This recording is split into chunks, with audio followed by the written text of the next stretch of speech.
Hello everyone, welcome back to the third segment of our EdTalk Talk series. Today we have Dr. Amit Chandra, who is a senior consultant at Central Square Foundation, and he's here with us today to speak on a greater issue, that is National Education Policy 2020. Welcome aboard, Dr. Amit. Thank you, Nandita. So today we're going to talk about NEP 2020, that is National Education Policy. It is a long-awaited document that came nearly after 34 years. All aspects of the Indian education system, its rules, regulations, as well as its governance is set to undergo a comprehensive revision in order to meet the aspirations of 21st century education.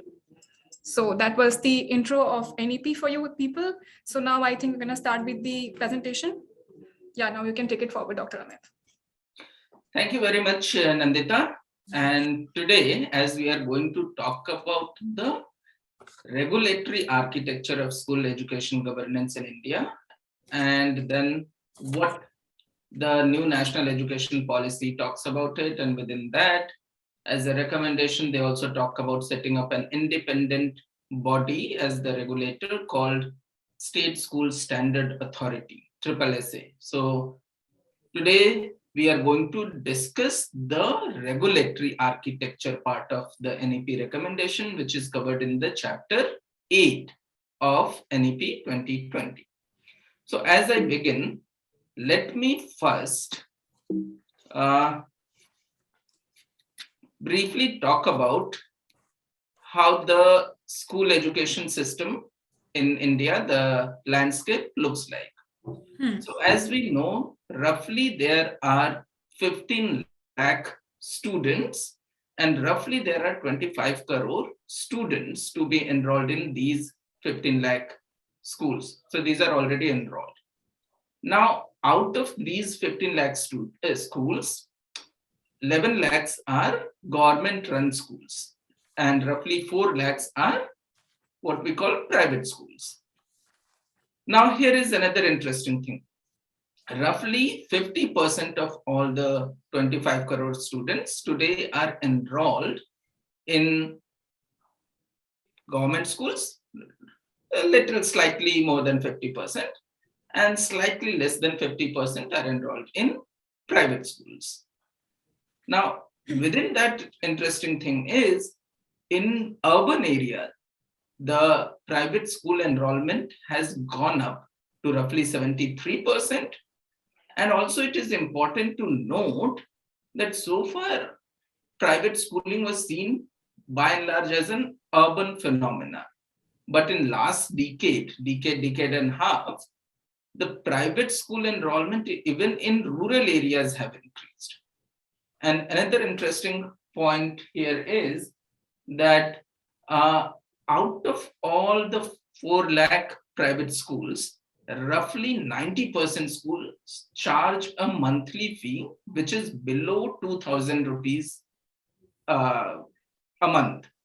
And if we keep this number as how many schools are below roughly 1,000 rupees a month fee structure, the number comes to roughly 70%, which means roughly 70% of all these 4 lakh schools charge a monthly fee of rupees 1,000 or less, and roughly 90% of these 4 lakh schools charge a monthly fee of rupees 2,000 or less.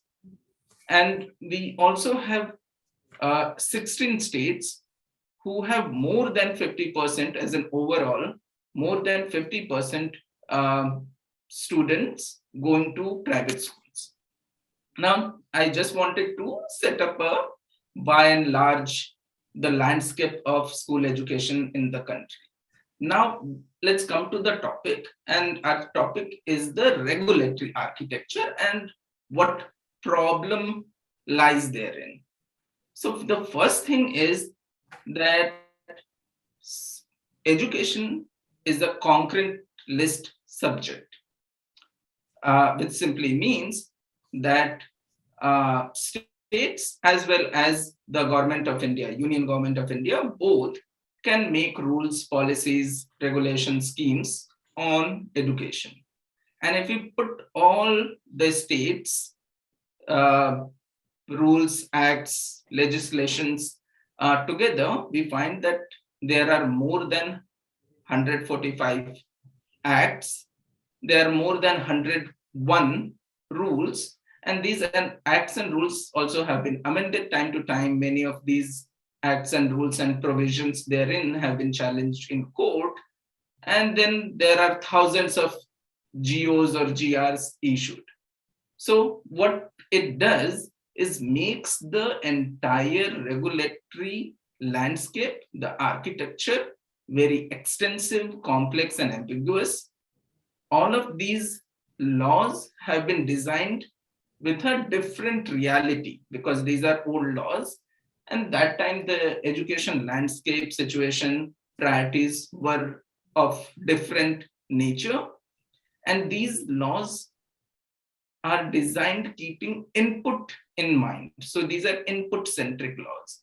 And because these are multiple, complex, ambiguous, and therefore in education space, there happens to be limited ease of doing business. And then there is also inherently a differential treatment when it comes to regulatory implementation between government schools and private schools, how it is treated. And then NEP also identifies an inherent policy level challenge. And this challenge is the conflict of interest. So what NEP identifies that the Department of School Education, or by and large Education Ministry, does policy making, regulation, and also runs its own schools. So here the conflict of interest happens to be that the school operator and regulator happens to be the same body or different arms of the same body, as NEP writes it. Now that we have NEP, and thereafter the government of India also came up with a document called Sarthak. Sarthak is basically an implementation plan for the new national education policy. Now, how does it seize the implementation of the NEP? So as I identified the challenges, so NEP makers, they see that because there are extensive and complex and ambiguous laws, so what should be done? So they say, they use a phrase, light but tight regulation. So they are saying, let's make it simple and easy. Let's make few regulations, but easy to be implemented. So light but tight regulation. It also says that because all of these laws have been designed keeping input in mind, which has brought key focus of education operators on input, let's shift to learning outcome. As we know that India currently is facing a learning crisis, because while children are enrolled in schools, they are not learning much. And this has come out of a report done every year by an organization called Pratham.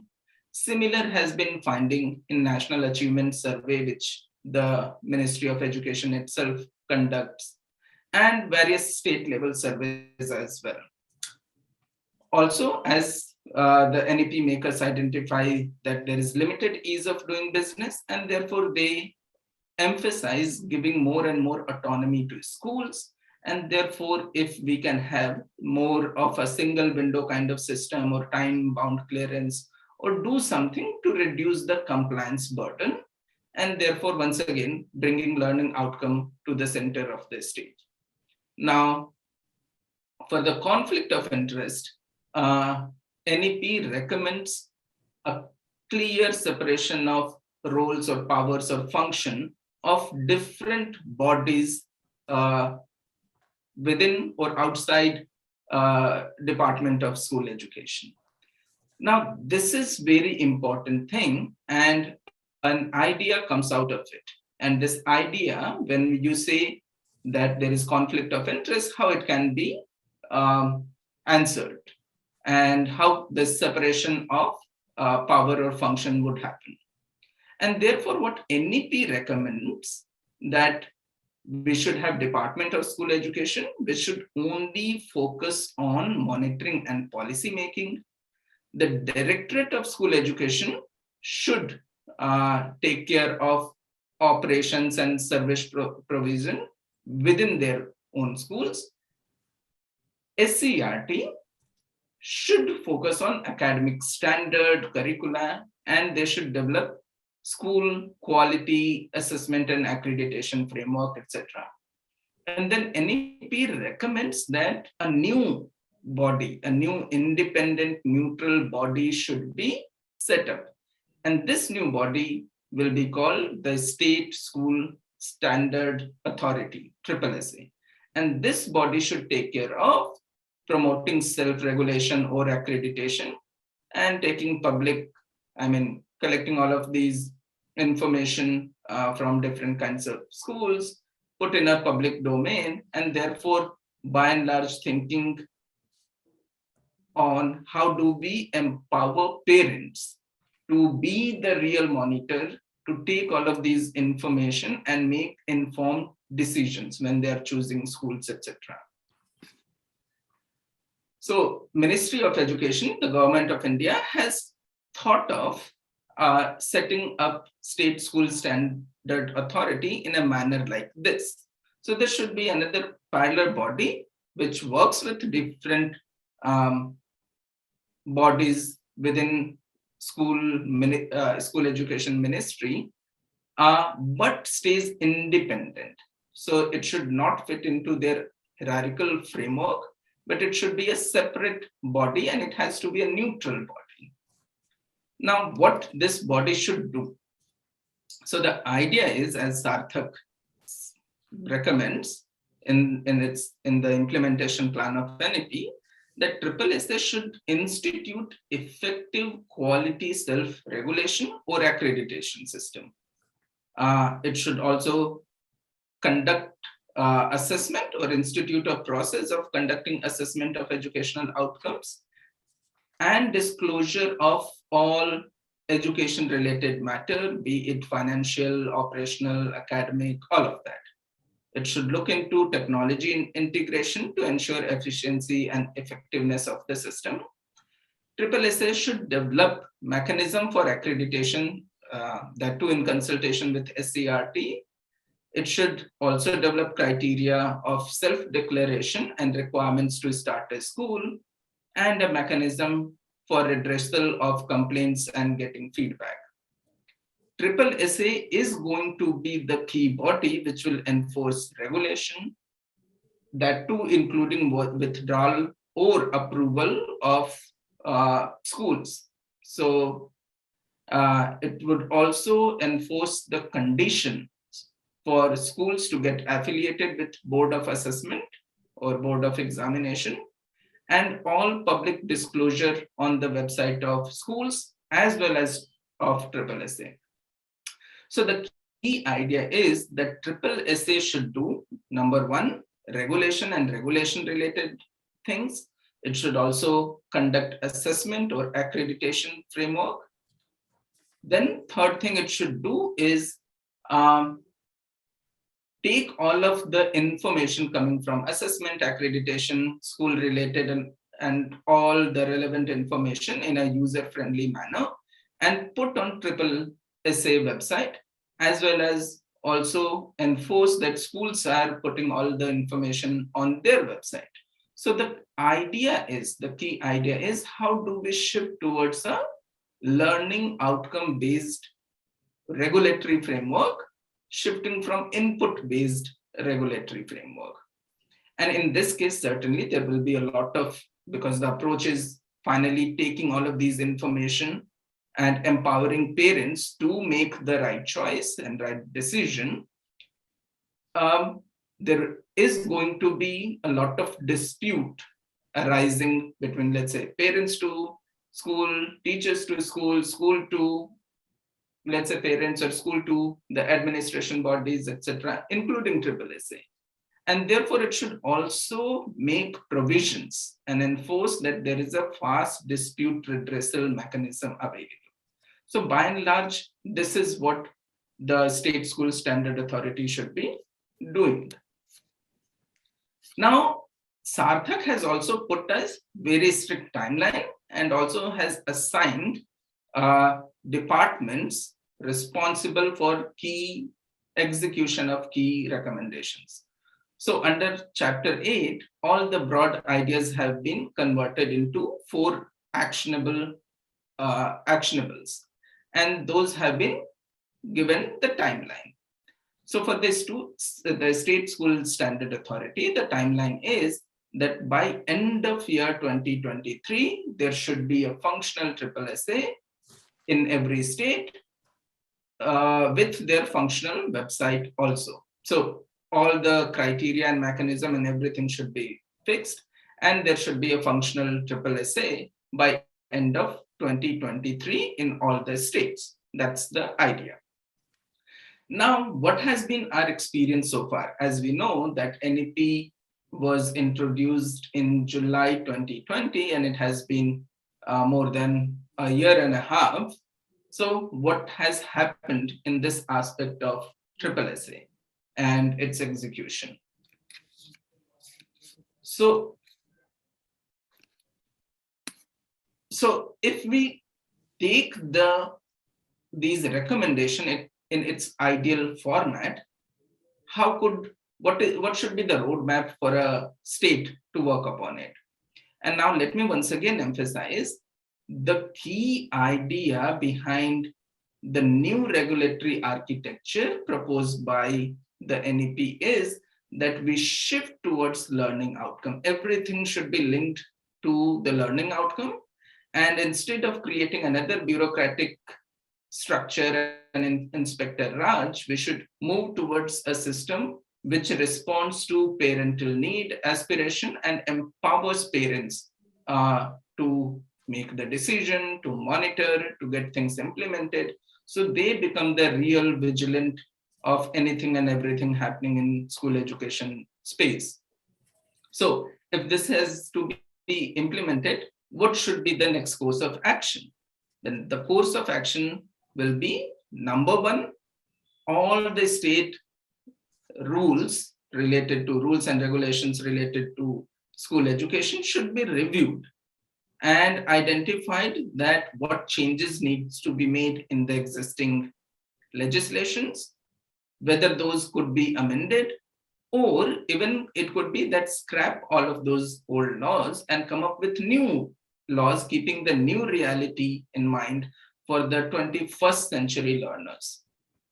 And when you agree that, okay, there are challenges and problem and input-centric regulation is not working, it is creating a bureaucratic regime, then it gives an opportunity to rethink. So we should rethink keeping the new reality, today's realities and future of school education in mind, and rethink of an education system, and therefore what kind of regulatory framework or legislation and rules or policy would be required. And on those basis, introduce the reform, bring the change, whether through amendment, whether through different schemes, whether through different implementation plans, the change has to happen. And on the basis of these changes, you come up with the new regulatory framework, and on that basis you regulate. So basically, it could follow the 4R process: review, rethink, reform, and then regulate. Now, in this case, what has been our experience so far is that after introducing Sarthak, the implementation plan for NEP, the Ministry of Education, Government of India, also runs its own school. There are central government administered schools.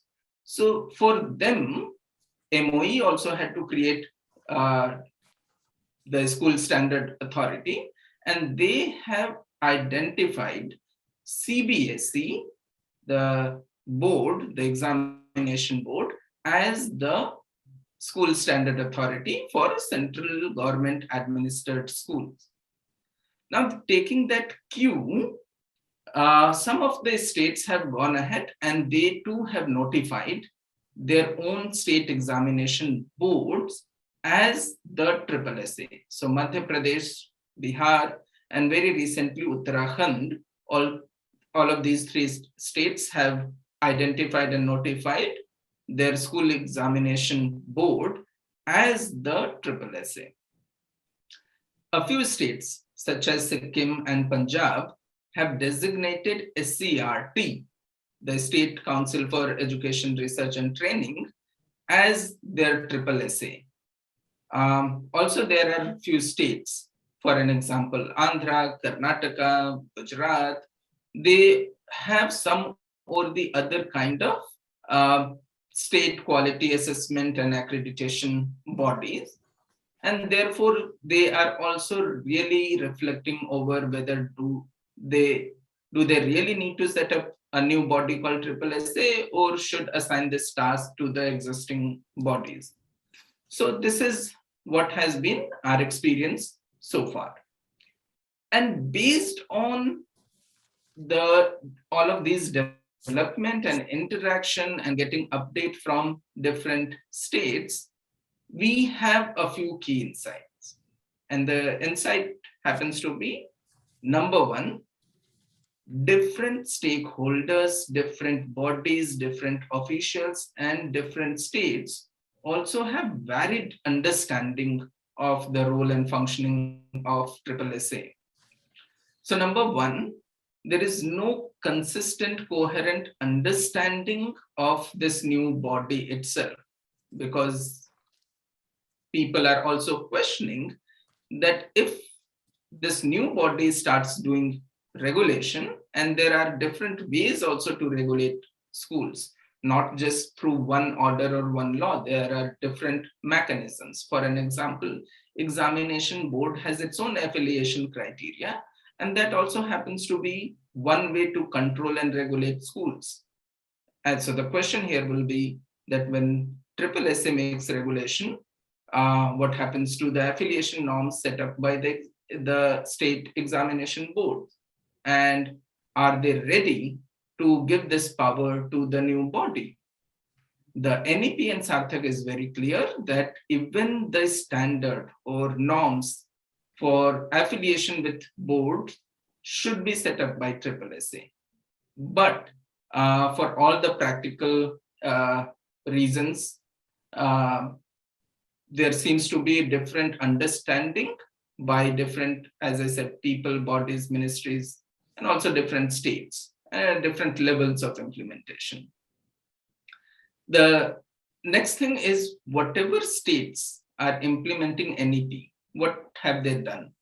They have created, number one is the Sarthak itself identifies the key department and has kind of given a guideline that these departments should be responsible to work upon designated recommendations or tasks.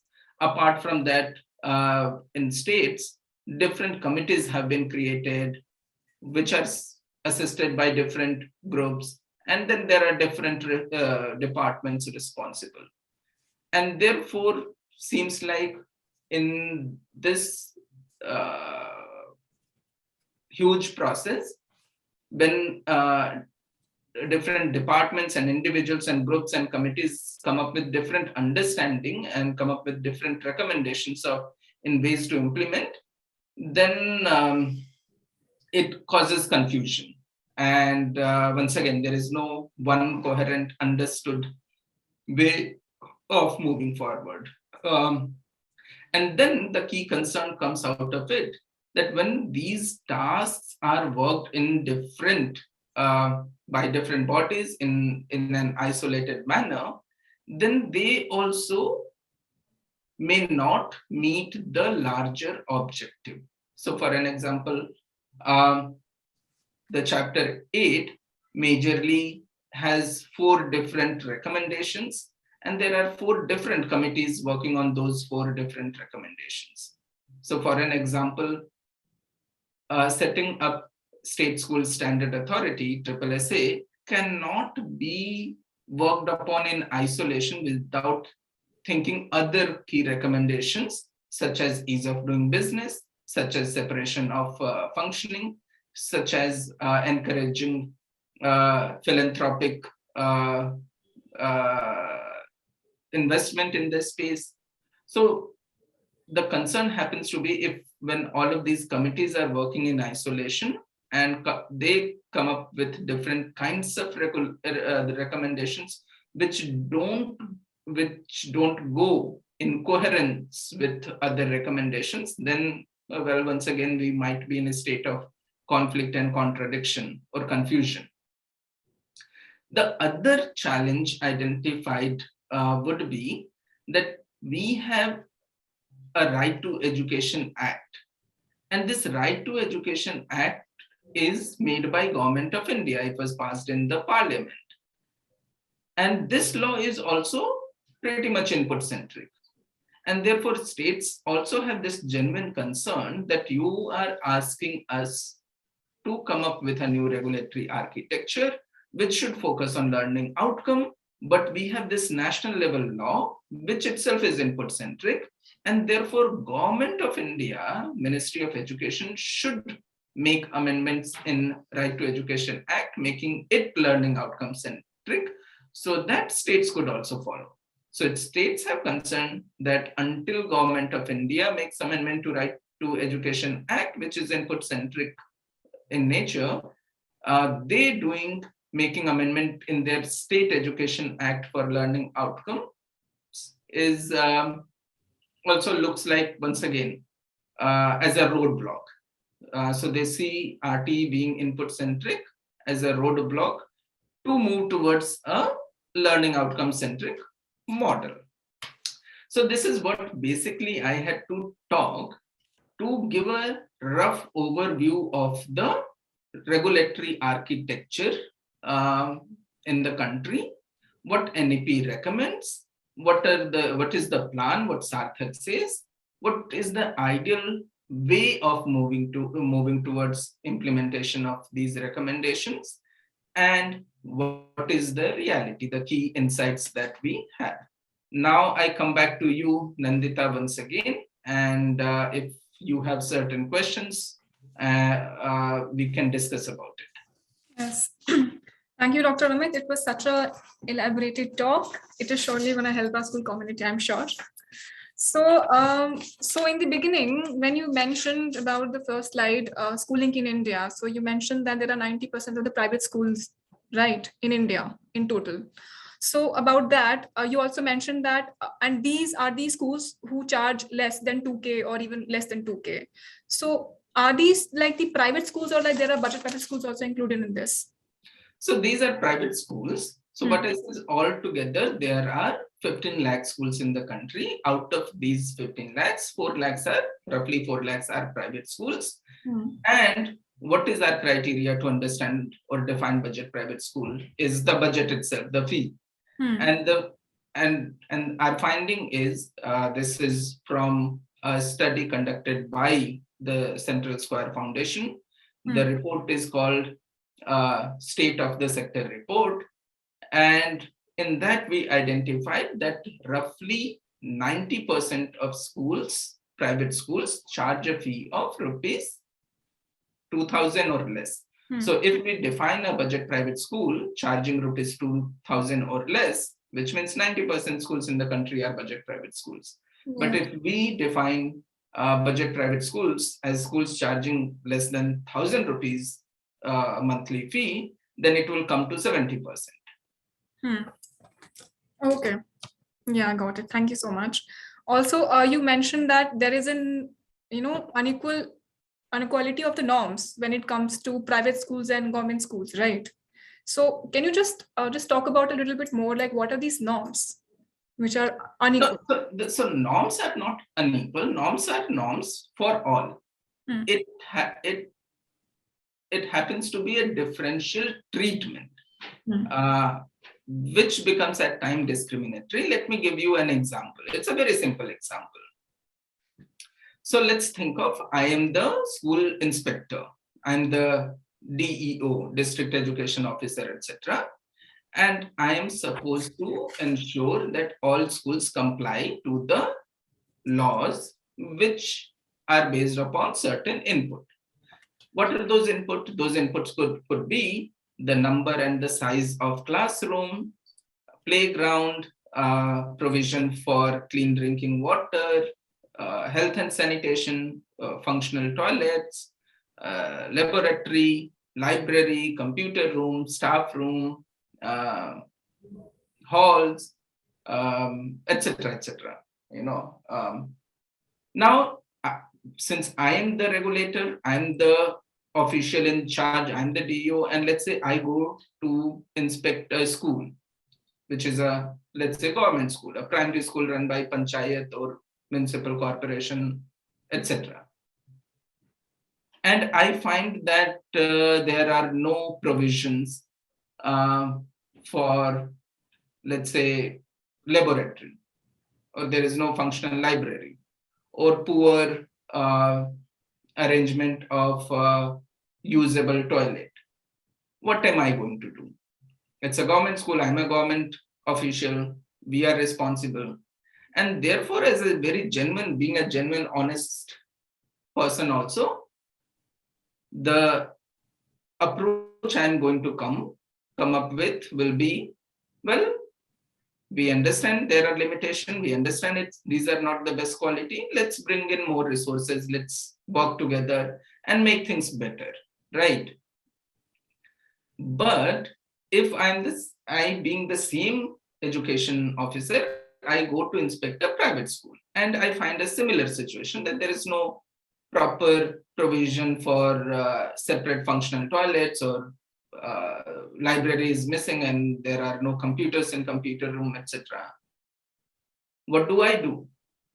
I give them a warning to make sure that all of these things are at place. And if things are not at place, then we are going to take away the recognition of the school, and then ultimately this school should be shut down. So in case one, my approach is different, because I will not close down that school. I will make sure that the school functions in a better way. But in the second case, I am not concerned about whether school functions or not, because the interest is differently aligned. And this happens to be the inherent nature of discriminatory nature in implementation for all practical reasons. So while laws are not unequal, laws are equal, but the enforcement happens to be in a manner which is discriminatory. And that is why setting up a neutral regulatory body is so important, which has been identified by the policymakers. And therefore, they are suggesting that we need an independent, neutral body, which will create regulatory framework, regulations for all schools, and equally applied on all schools, maybe private school, government school, missionary school, charities schools, minority schools, whatever types of schools. So a neutral body coming up with a regulation for all schools. That's the idea. And therefore, taking away this discriminatory approach. So that's the, you mean to say that that's the model way of doing anything. Right. Because of the policy. Okay. So as you also mentioned, like the triple essay, like it is actually, it is to empower parents, to make them monitor, right? So like you mentioned about the other states implementing it, and they do not have most of the states, they do not have a coherent or a very, consistent understanding of triple essay. So I just want to ask you, like when they say that, they have a different body, so they don't have to, abide by triple essay. So I just want to ask, so are these bodies supposed to like empower parents, make them monitors? So now this is where the learning comes. And I would also not really say whether it's as a good thing or bad thing, but we will also have to understand the reality of the day. And the reality of the day, for all the practical reasons, are Now let's quickly think from the practical perspective as to how these provisions, these recommendations could be implemented, and what could be the genuine barriers for the state to do it in a manner that NEP recommends. So the first thing is the idea itself. This idea is, while it is very crucial, it is also very challenging, because here the recommendation is that the Department of School Education has been doing operation, regulation, monitoring, policy making, all of these things.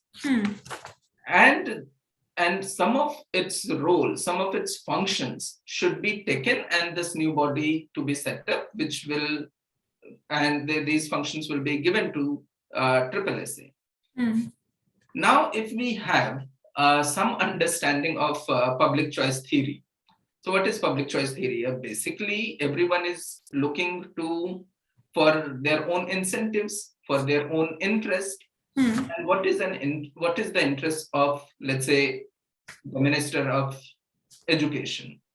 His is that I should have more power, more role, more function, more budget, right?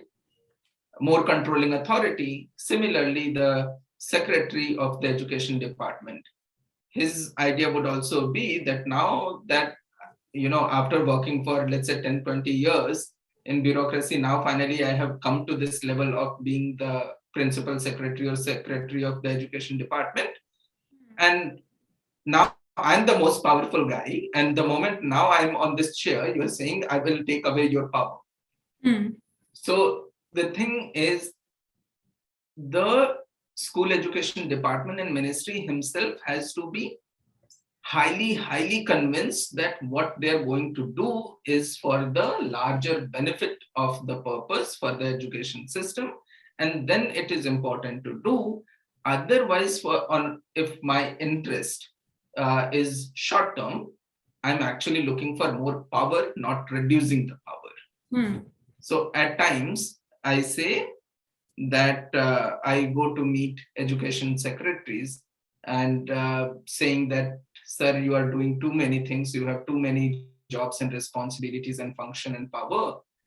Please create this new body as per NEP called SSSA and give away the power to regulate to this body, who in future would also start regulating your schools, right? Which will in some sense become your boss as well. And therefore, just accepting this idea on its face looks very difficult, looks very challenging. That's one.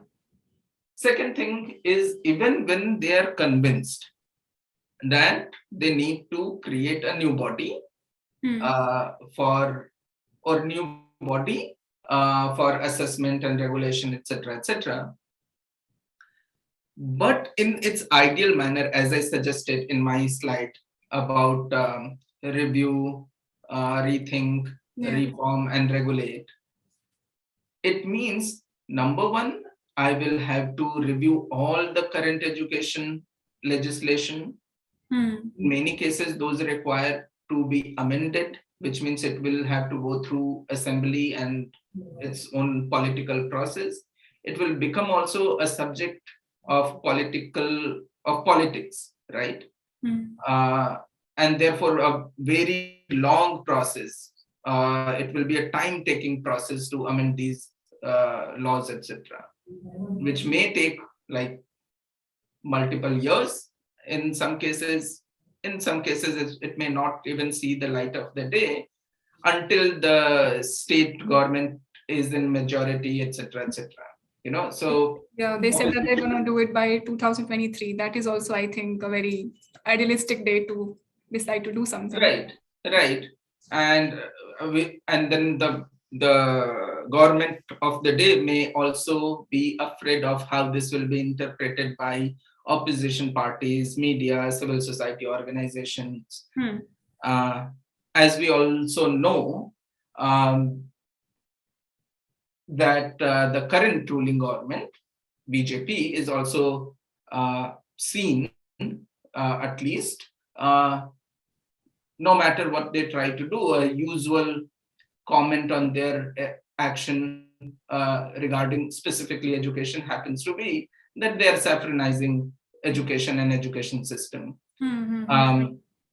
So what I'm saying, so coming up with a process of reviewing existing legislation and completely rethinking, it may also be very challenging from political perspective.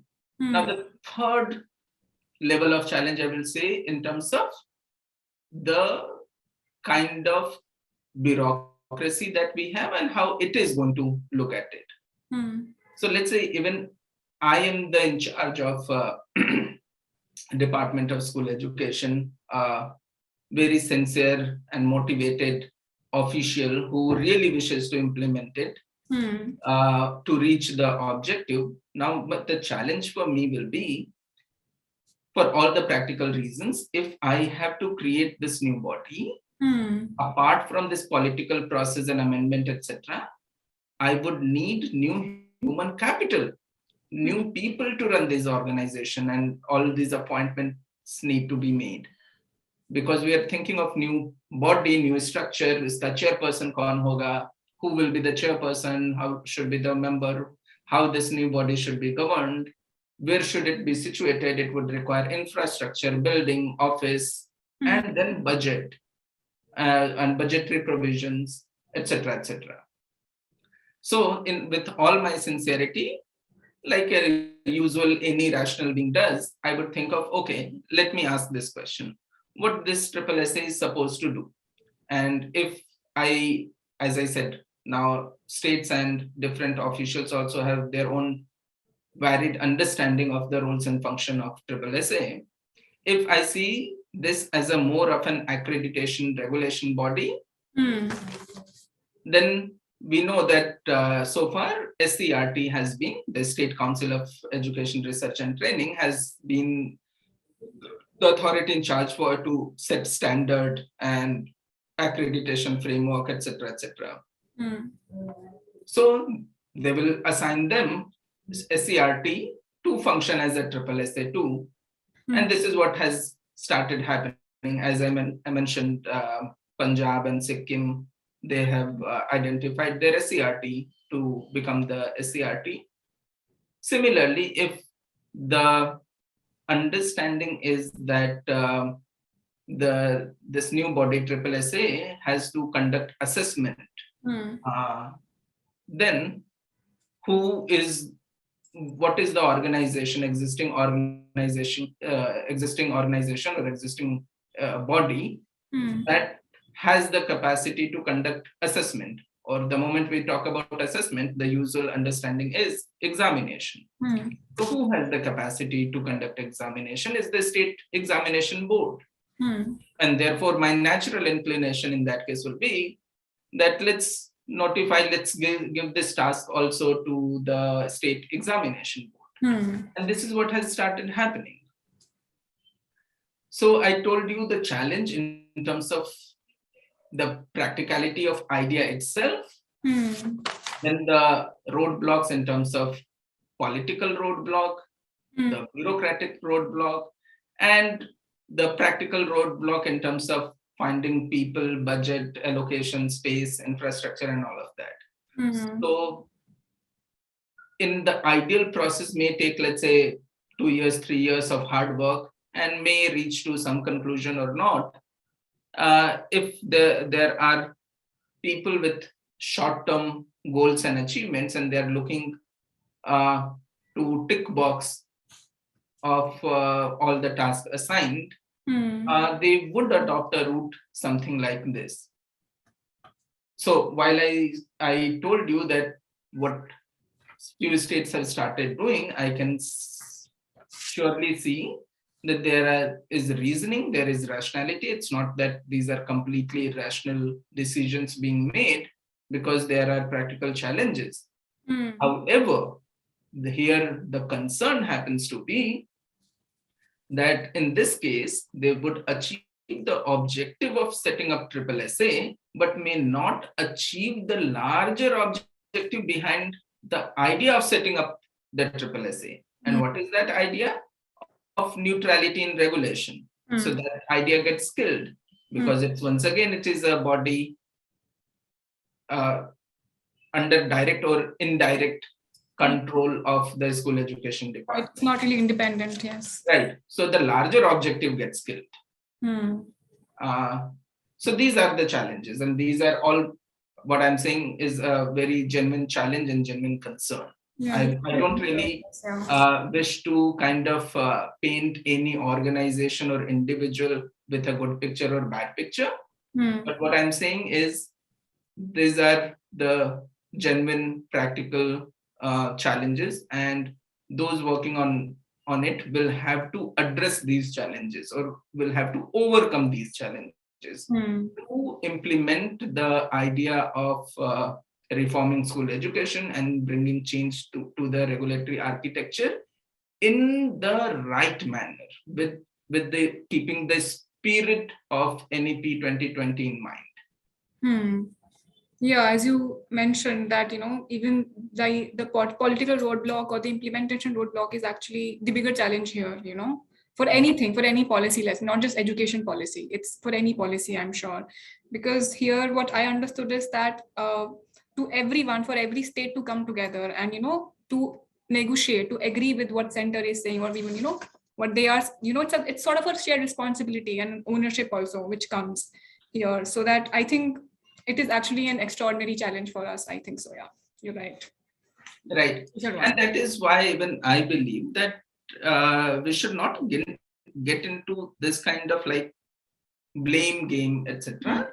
We need to figure out how do we bring all the stakeholders to understand why it is important, why it is so crucial, and everyone comes together, thinks in a coherent manner, and we are able to do it. Otherwise, even if we don't do it, that will also then we continue to stay in the problem as we are. Then there is no moving forward. Also thinking, yeah, you were saying something. I'm sorry. No. So the point is made. The point is that this also gives another kind of challenge, but opportunity as well. That all different stakeholders need to come together with the same idea, vision, and spirit. Then only this kind of humongous reform is possible. Otherwise, it will be very difficult to implement. Yeah, I think in this country, it's very easier to, come with one code for everything. But for all the states to come together, it's quite a difficult situation, I'm sure. So within states also, they should bring in the teachers or private schools or parents and people from media and civil society, NGOs working on education, experts together with a common shared vision and not getting into, once again, the blame game kind of exercise and run their own political agenda or whatever agenda. So if people really are meaningful and have the ability to come together and work together, we should certainly be able to pull it off. I was also thinking when you mentioned about the triple essay, the I think the dispute redressal system. I think you mentioned that, right? So I was thinking that all would be, if it were to be implemented, let's just say in future, everything would be online, I'm sure. Isn't it? Many things could be automated, and therefore another recommendation is that technology has to be integrated to make sure that all the process, whatever triple essay does, has an effective and efficient process. So think about today, if there is a grievance, a parent is not happy with the school where the kid is going. Maybe it's government school or private school or missionary or charity. What can it do? What can they do? They can go to the school, maybe raise a complaint, and if school is able to do something, then they do it. If they are not doing anything, maybe the person can raise the complaint to BO or DO level and has to follow, etc., etc. Now, this is also the time that a very efficient redressal mechanism can be created, and many of these things could happen using technology, online process, which is also fast, easy. People can raise grievances sitting anywhere, has not not necessarily has to run around in different offices. And it could also have the provision of time-bound redressal. So yes, technology can be and has to be, and NEP mentions that it should be integrated. Yeah, but then, like you also mentioned the learning loss, right? I mean, recently, a lot of reports came in with the great digital divide in India, across India. You know, a lot of students, they were not able to access their classes because due to internet connectivity. So I was just thinking, you know, how are people supposed to even, you know, access this system if they do not even have internet, you know?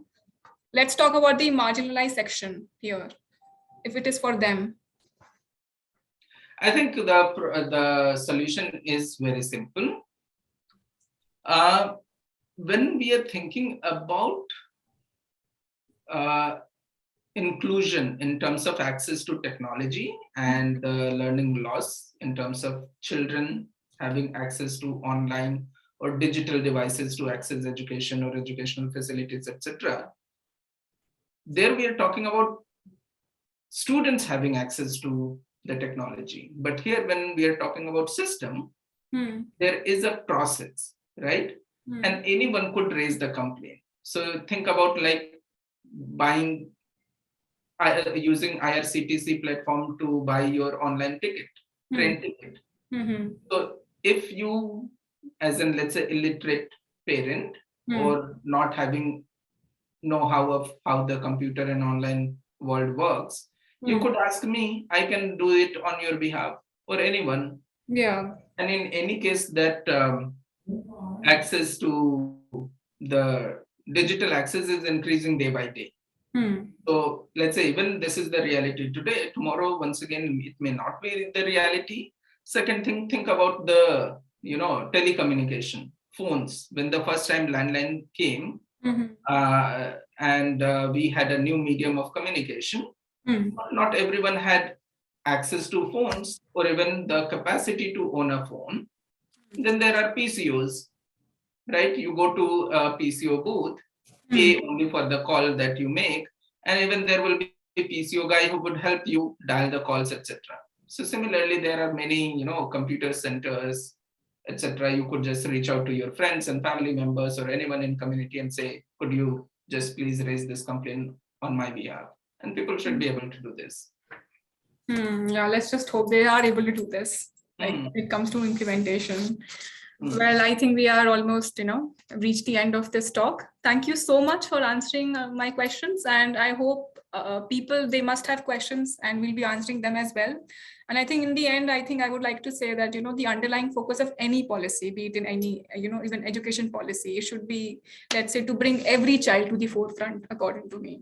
That's what should be the policy should be. And let's say the implementation or even the recommendation of this policy, it should be in response to the systematic inconsistencies and challenges, a quality of a quality education, which is faced by students, teachers, schools, across India or anywhere. So thank you so much, Dr. Amit, for being here with us. And thanks to each one of you for joining us and participating in our talk with much dedication. And if you have further questions, please drop them in the comment section and we'll be happy to address them. See you all next month, same day and same time. Thank you so much.